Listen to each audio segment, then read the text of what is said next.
vamos a invitar a Melissa Álvarez Muñoz, quien es fonoaudióloga egresada de la Fundación Universitaria María Cano y especialista en audiología también de la Fundación Universitaria María Cano, y a Jessica Alejandra Rengifo, que también es fonoaudióloga y egresada de audiología de la Fundación Universitaria María Cano. Además es terapeuta vestibular certificada en el American Institute of Balance.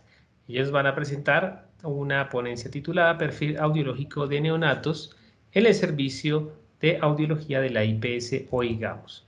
Ya en unos instantes vamos a darles paso. Muchísimas gracias.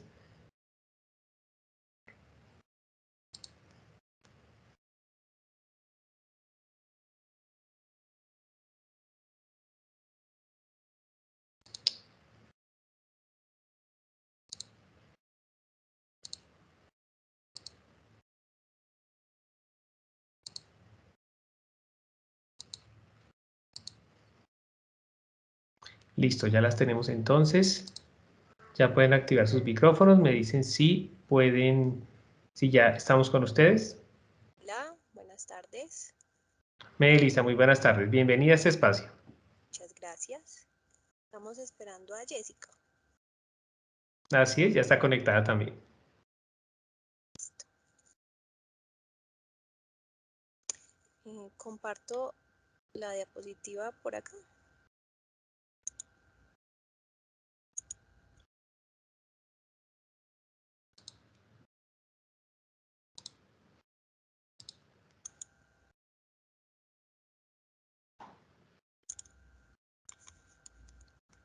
Me dicen porfa si se ve. Así es, ya se está viendo. Perfecto. Perfecto.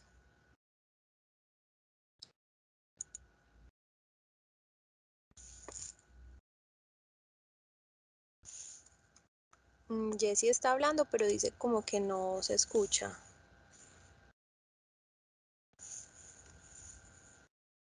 Aquí tengo a Jessica con el micrófono habilitado. Creo que ya lo... Sí, ahí está con el micrófono habilitado según me reporta el sistema. De pronto es algo de su conexión o de su micrófono. Espérame que revise, porfa. Porque no le está dando el micrófono.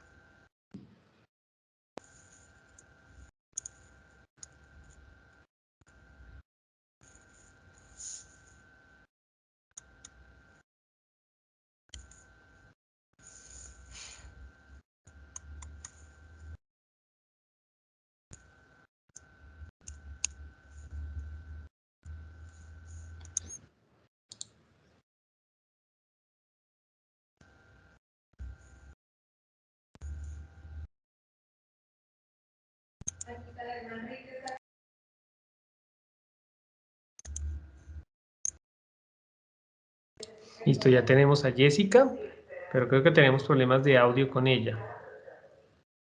Ya se desconectó y se volvió a conectar.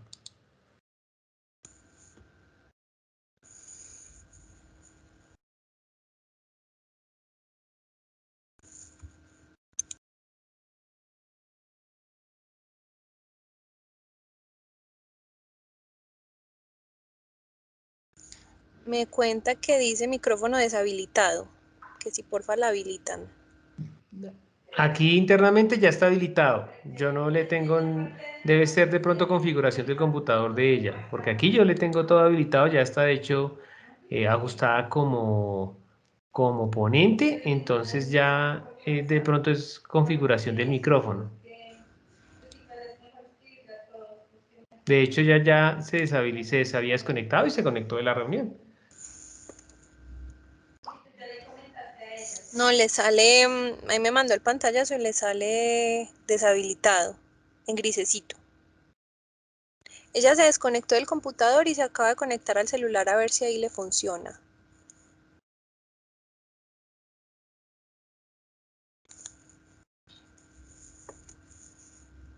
No sé si de pronto... Meli, de pronto dile que cuando se vaya a conectar diga activar micrófono, porque si ella no activa el micrófono, pues a pesar de que le demos aquí el aval para que lo pueda hacer, no lo permites por su conexión. De pronto desde ahí es que está fallando, entonces que se fije desde esa partecita.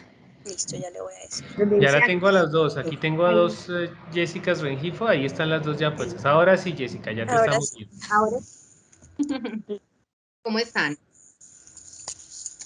Muy bien, bienvenida a este espacio. Qué rico tenerlas acá, que puedan compartir sus experiencias investigativas con nosotros. Muy bienvenidas a este espacio, de verdad. Gracias, muchas gracias. Bueno, entonces comenzamos de una vez, me imagino.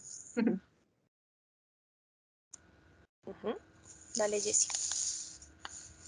Bueno, entonces, nuestro trabajo de grado es sobre el perfil audiológico en neonatos del servicio de audiología de la IPS Oigamos. Entonces, lo primero que vamos a hablar es acerca de la introducción, del por qué la importancia del tamizaje auditivo neonatal, porque esta es una herramienta que es objetiva, que nos va a ayudar a diagnosticar de forma precisa lo que es la hipoacusia en el recién nacido y de una forma oportuna y temprana. La causa principal por la cual se quiso tomar ese tema es porque en Colombia la hipoacusia en el recién nacido es del 1.3%. No es muy alta, pero lo ideal es poder detectarla en los primeros días de vida. Esto que va a permitir dar una solución, ya sea quirúrgica, farmacológica o tecnológica, de acuerdo a las características propias del paciente y obviamente de la pérdida auditiva que se va a tratar. Que se realice este tamizaje es un impacto en la población colombiana, tanto para el paciente como para su familia y para los profesionales en salud que trabajamos pues en este medio, porque nos ayuda a detectarla de forma temprana, nos permite intervenirla y rehabilitarla de una forma que sea más eficaz y por ende permite que el bebé en un futuro pueda desenvolverse de forma óptima en la sociedad.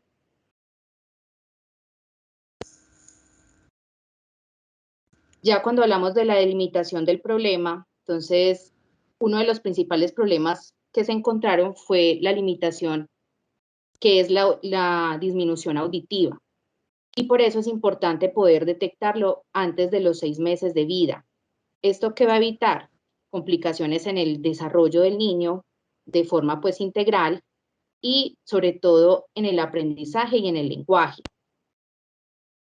Porque es que si nosotros comparamos a Colombia con otros países en cuanto a las enfermedades que son tamizadas en el neonato, podemos observar que hay un retraso y se sabe que la detección temprana va a permitir que en un futuro ese neonato pueda desarrollar las capacidades y que nos pueda aportar, ya pues hablando a nivel de país, el desarrollo no solo para su propia familia, sino para el crecimiento del país como tal. Y si nosotros nos enfocamos en la IPS Oigamos, que es de donde se sacó pues este grupo poblacional, esta institución de salud está implementando este tamizaje auditivo neonatal desde finales del 2013.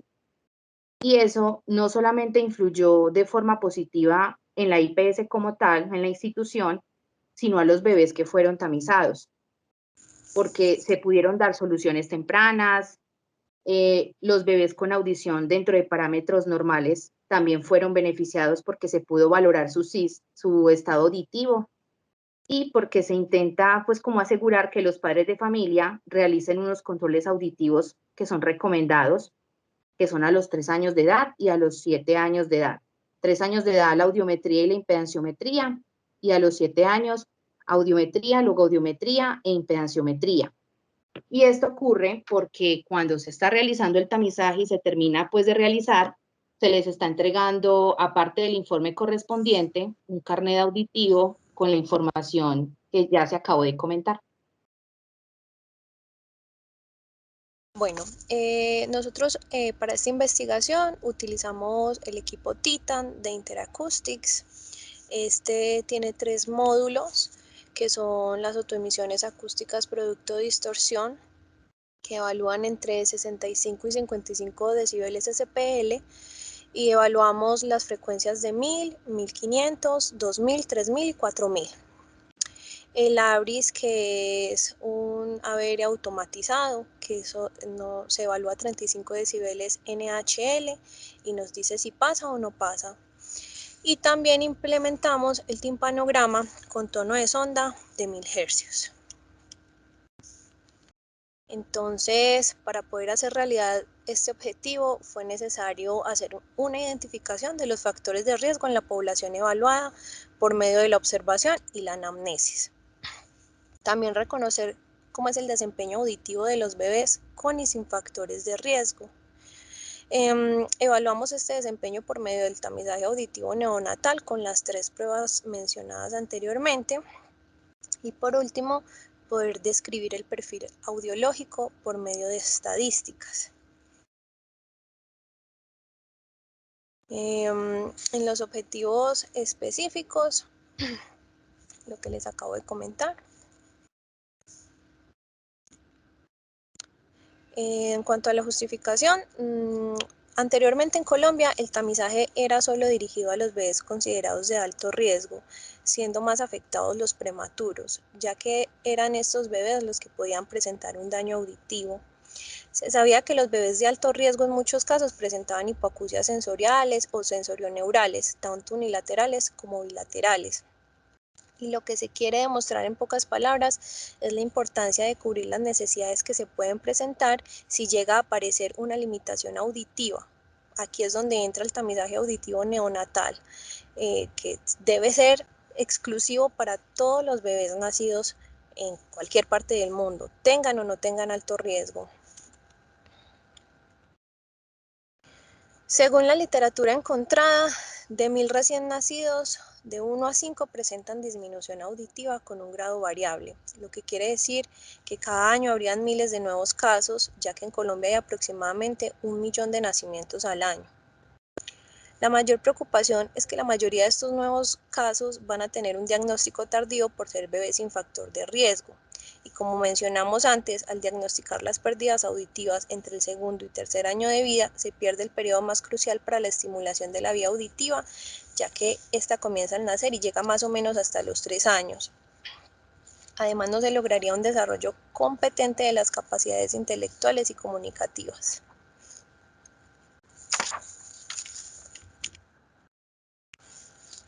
Bueno, entonces la pregunta fundamental es, ¿qué se busca? Entonces, por medio de esas estadísticas, lo que nosotros queríamos demostrar es que los neonatos tengan factores de riesgo o no los tengan. En este caso, los que no los tienen también van a presentar limitaciones auditivas. Y para esto hay que tener en cuenta los exámenes que se hacen por parte del tamizaje auditivo neonatal. Poder dar datos actualizados es también muy importante para las estadísticas anuales colombianas. ¿Para qué? Para dar un valor teórico para ese proyecto de ley, que en ese momento pues era un proyecto y que se estaba formulando sobre seguir haciendo uso de ese cribado auditivo universal como ese método de evaluación para diagnosticar esas pérdidas auditivas en el bebé. Y de este modo poder darle el manejo adecuado y una intervención temprana.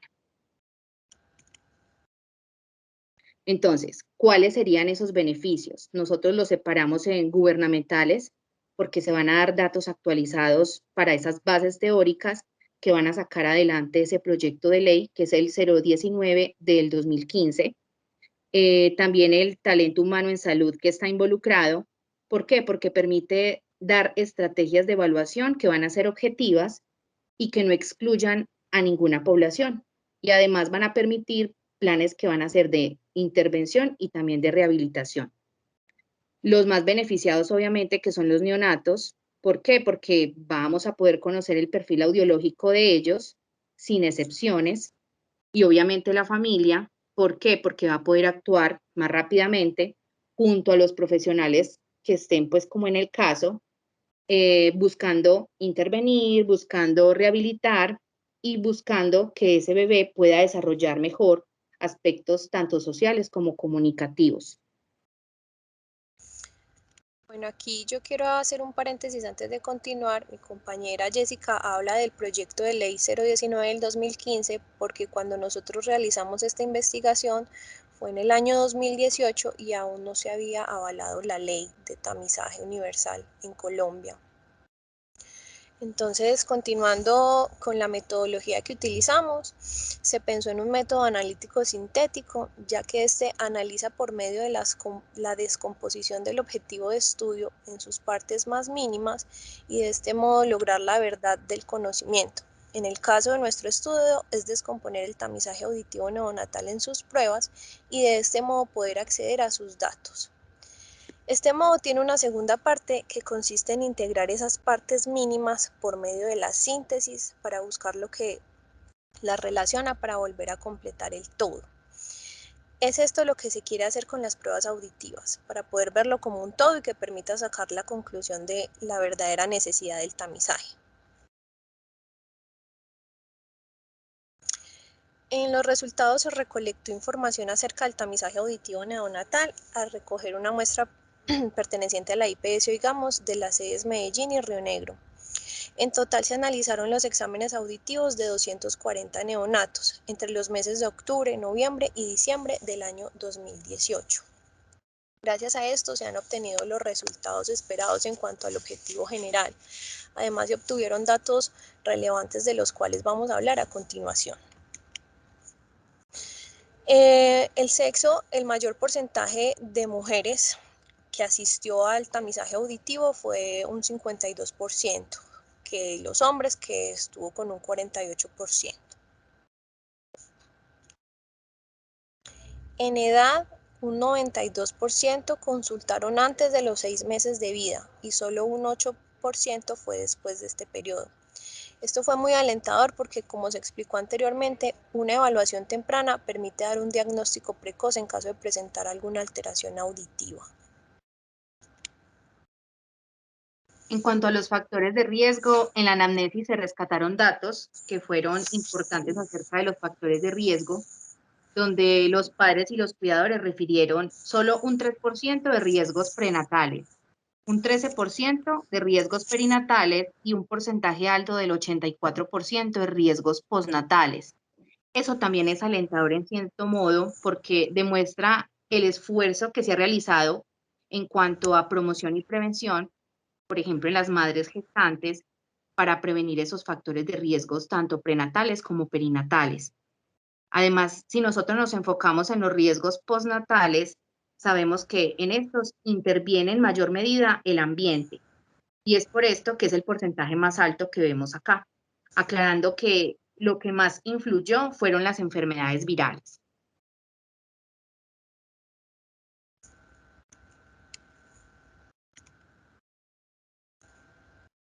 Se tomaron en cuenta factores de riesgos encontrados en la literatura y entre esos está la prematurez, que alcanzó un 8%, el bajo peso al nacer con un 40%, los síndromes en general con un 4%, la hiperbilirrubinemia con un 20%, los cuadros virales con un 27% y en otros factores que no se nombraron está solo el 1%.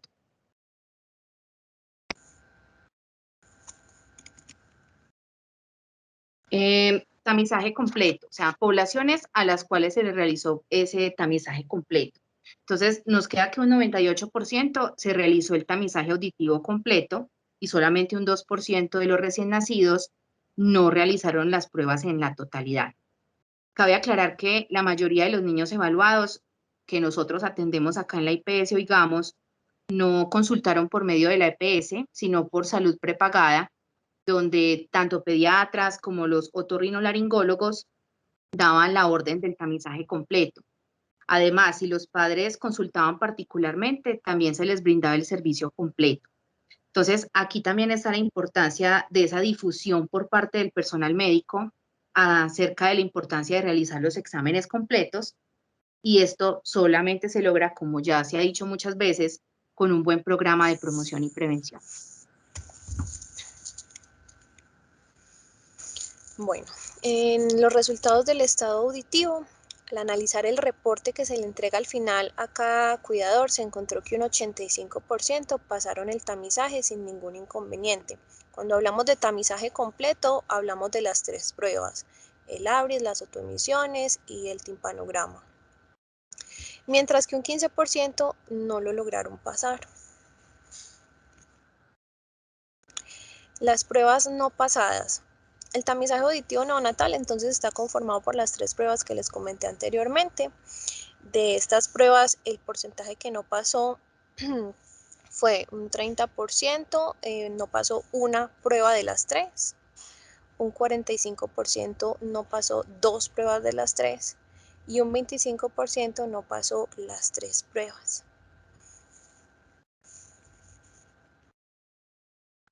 Entonces, el ABR, 19 niños no pasan esta prueba. En las autoemisiones acústicas, 26 niños no pasan. Y en los timpanogramas, 30 no pasan. Entonces, esta información es muy importante, ya que el examen que tuvo más prevalencia fue el timpanograma, el cual tiene mucha relación con los cuadros gripales que se mencionaron en los factores postnatales y en las otitis medias, lo que conlleva una curva tipo B plana o tipo C desplazada a presiones negativas. Cuando esto ocurre, normalmente también se alteran las autoemisiones acústicas, ya que al alterarse la conducción del sonido es más difícil para las células ciliadas externas poder captar la información del estímulo a los decibeles que se utilizan en la prueba, que si bien recuerdan al inicio les comenté que eran 65 y 55 decibeles SPL. Tenemos los resultados de los chicos que... Momento, me perdí.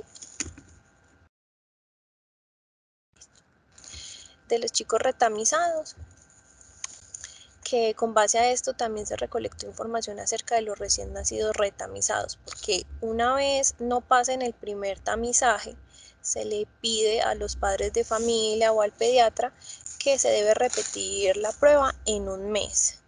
Primero que los vea el pediatra o el otorrino tratante para llevar un diagnóstico de por qué no pasó el primer tamizaje. Se vuelve a repetir el tamizaje en un mes o a criterio médico, ya que esto también hace parte de nuestro protocolo en la IPS Oigamos, y se puede esclarecer que un 28% pasó en la segunda prueba y un 28% sigue sin pasarlo, y un 44% de la población no asistió al retamizaje. ¿Qué exámenes clínicos entonces recomendamos para... Ay, Dios mío, ¿qué pasó acá? Ya, perdón. ¿Qué exámenes clínicos recomendamos para estos chicos que no pasan el segundo tamizaje? Respecto a la parte diagnóstica, las cifras son desalentadoras porque la mayoría de los neonatos que no pasaron el tamizaje ni el retamizaje no fueron llevados a realizar los exámenes complementarios de diagnóstico. Sabemos que con el tamizaje no se puede diagnosticar una pérdida auditiva, es simplemente un tamizaje. Los que sí asistieron a la realización de los exámenes complementarios, que fueron el VERA estado estable, el ABR topo diagnóstico sitio de lesión y los potenciales evocados auditivos modalidad umbral, y recibieron un diagnóstico de hipoacusia. Actualmente están intervenidos con dispositivos auditivos no implantables dentro de la IPS Oigamos. Bueno, entonces vamos a hablar ahora de las conclusiones. Pues el objetivo fundamental que se tuvo con esta investigación era describir el perfil audiológico de los neonatos del Servicio de Audiología de la IPS Oigamos durante el último trimestre del 2018. Entonces, con base en esto, el aporte principal consistía en realizar una evaluación auditiva por medio de este tamizaje auditivo y poder recolectar información y ayudar a consolidar el proyecto de ley ya mencionado, que los neonatos que no tienen ningún factor de riesgo también pueden presentar alteraciones en el tamizaje. Dentro de este estudio se considera que los principales factores de riesgo para la adquisición de la pérdida auditiva son de tipo prenatales. Entonces, entre estos sobresale la prematurez, los síndromes y las enfermedades de tipo congénita. ¿Por qué? Porque estos son los que más afectan el desarrollo del órgano de la audición, y a nivel postnatal, como ya se había mencionado, se tuvieron en cuenta los cuadros virales, el bajo peso al nacer y la hiperbilirrubinemia. ¿Por qué? Porque pueden afectar la audición, ya sea media o interna, en mayor o menor medida. Entonces, al aplicar el ABR automatizado, se encontró que un porcentaje significativo de los pacientes presentaron un estado adecuado de esa vía auditiva. Eso indica que se está dando una buena conducción electrofisiológica del sonido hasta el tallo cerebral. En las autoemisiones se encontró mayor dificultad. Esto infiere que gran medida del problema puede estar asociado a fallas cocleares o aún en mayor medida en problemas de oído medio. Y en el timpanograma, que vuelve y se repite, se hizo a tono de sonda de 1000 hercios, que es pues lo ideal en niños que sean menores de 2 años. Se encontró un porcentaje significativo que compromete el oído medio y la mayoría de las ocasiones el bebé se encontraba con cuadro gripal o inclusive con una posible otitis media o cerumen excesivo dentro del conducto, y esto puede interferir en lo que influye pues para la prueba. ¿Por qué? Porque gran porcentaje su inconveniente fueron en las autoemisiones.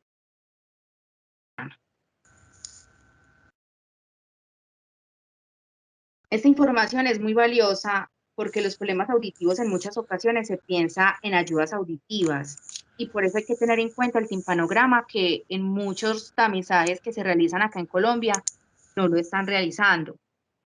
¿Y por qué? Porque es que si el timpanograma nos está saliendo B o nos está saliendo C, nos da a entender que antes de pensar en hacer nuevamente el examen o empezar de pensar en pruebas más especializadas para tratar de dar con un diagnóstico de hipoacusia, lo ideal es que ese bebé pase por manos de un otorrino, que es el que llevaría el caso y trataría ese problema de oído medio primero que todo, para poder volver a retamizar y darnos cuenta si el problema de oído medio era solo de oído medio o también estaba incluyendo oído interno.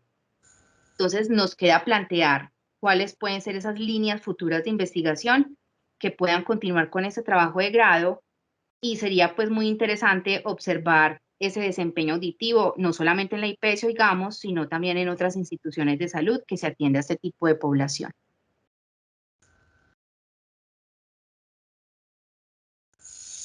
Bueno, ¿qué recomendaciones adicionales se darían? Dar a conocer a los profesionales competentes, los pediatras en la mayoría de los casos, la importancia de realizar el tamizaje auditivo neonatal en su totalidad, es decir, las 3 pruebas. Esto se puede hacer por medio de charlas de actualización donde se explique lo que se evalúa con cada prueba audiológica, o realizar programas de promoción y prevención para los padres de familia, que les permita conocer acerca de las patologías auditivas y motivarlos a interesarse en continuar el proceso cuando el neonato no pasa el primer tamizaje.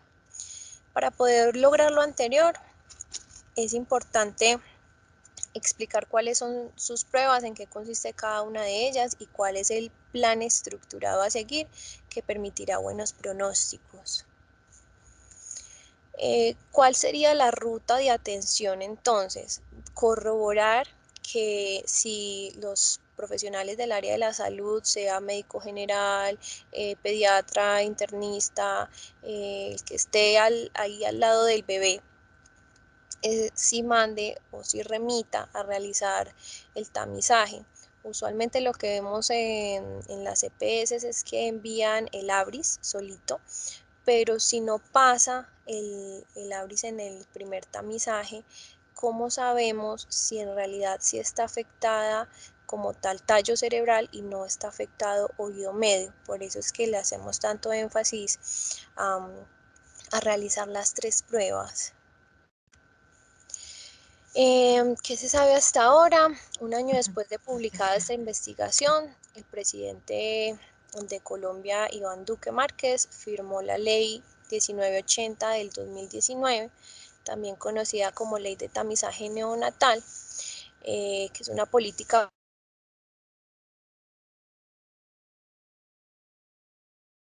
exámenes especializados que se practiquen en las primeras horas de vida del paciente.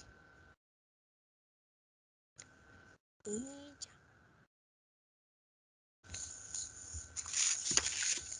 Eso fue todo.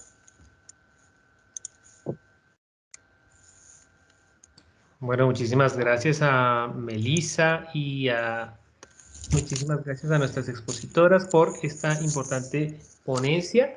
De verdad que nos muestra que también podemos hacer investigaciones que también redunden en los consultorios, como estábamos hablando en la jornada de la mañana, no necesariamente en las universidades, sino también en nuestros centros de trabajo podemos recolectar datos. Aquí tenemos una pregunta que nos realiza Lisette y nos pregunta si se realizó alguna correlación entre aquellos usuarios o pacientes que no pasaron. Por ejemplo, de los que fallaron en la timpanometría, que hubieran fallado o cuántos también fallaron las autoemisiones.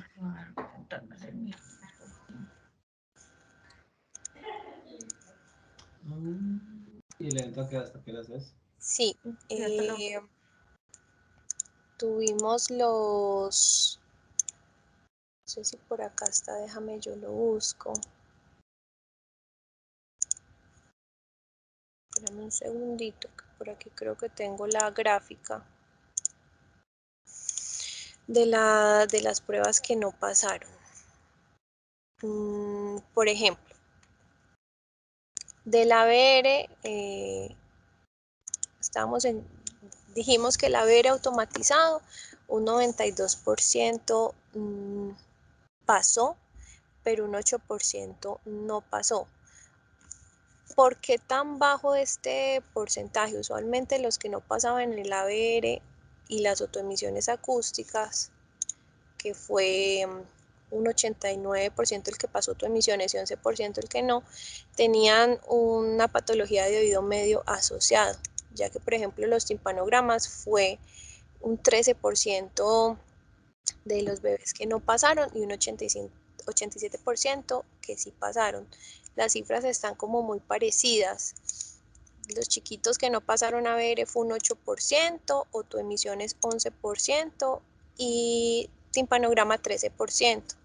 Entonces sí había mucha correlación, Liz, entre si había patología de oído medio, no sé, otitis, líquido en oído medio, una gripa, no nos dejaba continuar con las pruebas que pasaran. Autoemisiones siempre se iba a ver afectada y el ABR también se veía afectado, sí se correlacionaban mucho. Y yo quiero pues como también aclarar ahí que pues las que más no pasaron fueron el timpanograma, pero para nosotros poner que un timpanograma no pasa, no necesariamente tiene que ser un timpanograma plano, sino también un timpanograma tipo C desplazado a presiones negativas. Y casi siempre que el timpanograma daba desplazado a presiones negativas, normalmente el resto de exámenes daban bien. Normalmente se alteraba las autoemisiones acústicas, era cuando el timpanograma salía B.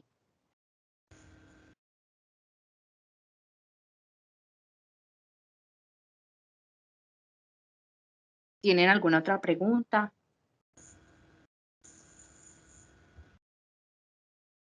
Perfecto. Oswald, no me da para Sí. levantar la manita, Así estaba viendo tu pero mano yo levantada, sino que la vi baja después y entonces pensé que ya no era. Lo siento.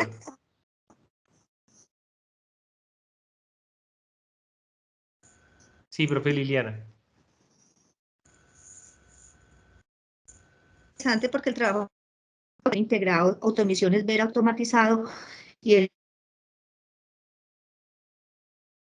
Lili se escucha sin súper embargo, esos complicado. timpanogramas que no pasan, Sí, yo también la estoy sí, escuchando esos entrecortadita. timpanogramas que no pasan mucho. Ah, un No, segundo, ya mejoró, espérenme, ya cambio mejoró. de sitio. Ya mejoró un montón. Ahí mejoró. Sí, Sí, señora. Sí, bueno, de esos pacienticos, de esos niños que no pasan el timpanograma, ¿cierto? Que fue la pregunta que hizo Lisette, cuando vuelven ustedes a retamizar esos bebés, tienen un indicio de por qué no pasan, o sea, qué hizo el otorrino, el otólogo, la persona, pues, el especialista donde lo hubieran remitido, generalmente por qué es. Ustedes dijeron algunos elementos, ¿cierto? Puede haber líquido en el oído, puede haber una otitis, pero confirmaron de alguna manera o tienen forma de haberlo confirmado porque ese timpanograma quedaba con una característica plana o con una curva tipo C desplazada. No, ¿sabes por O qué, Lili? simplemente, Porque aquí no trabajamos solamente pues dos audiólogas, sino varias. Y muchas veces cuando el niño viene a retamizarse, no le toca con la misma audióloga, sino que le puede tocar con cualquiera. Entonces no teníamos cómo darnos cuenta y seguir como ese caso propio de cada niño que nosotros atendimos por primera vez. Ujú. Pero De sería esos niños que sí, sí, sería muy interesante, esos niños que no pasaron definitivamente y que sí tienen una alteración auditiva, yo les escuché en la intervención que siguieron el proceso ya de tratamiento, de rehabilitación con ustedes, con adaptación de audífonos, con implante, ¿qué es lo que más se propone para esos bebés? Adaptación de audífonos. Acá, los que siguieron el proceso acá, se remitieron a otología, se realizaron ya los exámenes clínicos, la hipoacusia que nos daba era pertinente tratarla con audífonos y varios de ellos están en la IPS con audífonos. Ujú. Esos bebés con audífonos, ustedes hacen el seguimiento ya de entrenamiento como tal. Sí, sí, correcto. Nosotros hacemos no solo el seguimiento de la parte del audífono, sino que se hace de terapia auditivo-verbal. Estamos muy articulados la terapeuta, la fonoaudióloga, con la audióloga y con el otólogo y la familia. Entonces siempre estamos reuniéndonos todos, hablando todos, viendo siempre el pro del chiquito, su beneficio. También los manejamos con REM, que es la medida real de oído. Y sí, es un seguimiento constante con ellos. Ujú. Bueno, no, muchas gracias, las quiero felicitar. De verdad que es otra experiencia que tenemos en otra IPS de acá de Medellín, distinto a lo que generamos en el Hospital General, las condiciones también de la población que asiste, los estratos socioeconómicos, todo eso va marcando diferencias, pero sin embargo, estamos haciendo un buen trabajo porque estamos detectando tempranamente una posible pérdida auditiva y podemos ir dándole una orientación a familias y a médicos de cuál sería la parte más importante a seguir con estos niños, que ya no nos lleguen en 5, 6 o 7 años con unas pérdidas de audición cuando ya se han perdido todos los periodos críticos del desarrollo. Bueno, muchas gracias y muy interesante la participación. Muchas Así es, gracias. muchísimas gracias a Melissa y a Jessica y a las intervenciones que hemos tenido a lo largo del día de hoy. Y pues ya es el momento también para recordarles que este evento también se trata de ese compartir de esas experiencias investigativas que todos podemos realizar, no solamente como decíamos en la jornada de la mañana, al interior de las instituciones de educación superior, sino que sea una invitación para que todos en el marco de nuestro ejercicio profesional podamos desarrollar, podamos recopilar información de las cosas que nosotros hemos visto y que estos espacios se sigan fomentando para que podamos trabajar en pro del ejercicio profesional y de poder generar esos datos que nos validen más lo que hacemos día a día.